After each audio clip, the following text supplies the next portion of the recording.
ప్రార్థన చేసినప్పుడు నిజంగా నువ్వు వాక్యంతో నింపబడితే వాక్యములోని విషయాలే నీ ప్రార్థనలన్నిట ఉంటాయి. కొంతమంది భక్తులు ఇలాగ ప్రార్థన చేయటం నేను విన్నా. ప్రభువా మా పాపములను క్షమించు, ఇది డైరెక్ట్. కానీ కొంతమంది ఎలా ప్రార్థిస్తారో తెలుసుకున్నారు. నీవు బహుగా క్షమించువాడు అని రాయబడి ఉంది గయ్యా. పడమటికి తూర్పు ఎంత దూరము, మా అతిక్రమములను మాకంత దూరం చేశావని రాసుంది గయ్యా. కొడుకులపై తండ్రి జాలి పడ్డట్టు నువ్వు పడతావని రాసుంది గయ్యా. మా అయ్యవు గయ్యా, మా కన్న తండ్రివి గయ్యా. అబ్బా తండ్రి అని మొరపెట్టు ఆత్మను మాకు అనుగ్రహించున్నావు గయ్యా. ఆ ఆత్మతోనే ప్రార్థన చేస్తున్నాం తండ్రి.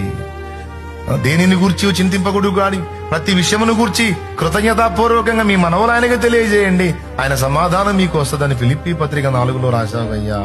దాన్ని అనుసరించి మాట్లాడుతున్నాం. ప్రభువా కనికరించయ్యా, క్షమించయ్యా, కృప చూపయ్యా. కృపను వేడు వారిలో ఆనందించు వాడని చెప్పావు గయ్యా. కృపను వేడుకుంటున్నా ప్రభువా, కనికరించు నాయన. అప్పుడు ఈ ప్రార్థన, ఈ ఒప్పుకోలు ప్రార్థన అంతా ఎన్ని వచనాలకు లింక్ అయ్యిందో చూడండి. ఇప్పుడు నేను చెప్పిన ప్రతిదానికి రెఫరెన్స్ మీకు చూపిస్తాను, మీకు తెలుసు. స్తోత్రం చెప్పండి.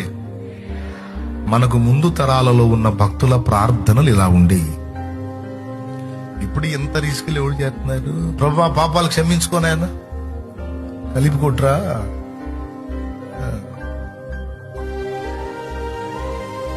ఉంది కదా లోకంలో సామెత, కలిపి కొట్రా కావేట్రం. కానీ మోకాళ్ళు లేటు, ప్రభువా పాపాలు క్షమించు, స్తోత్రం, హల్లెలూయా. ఎందుకు?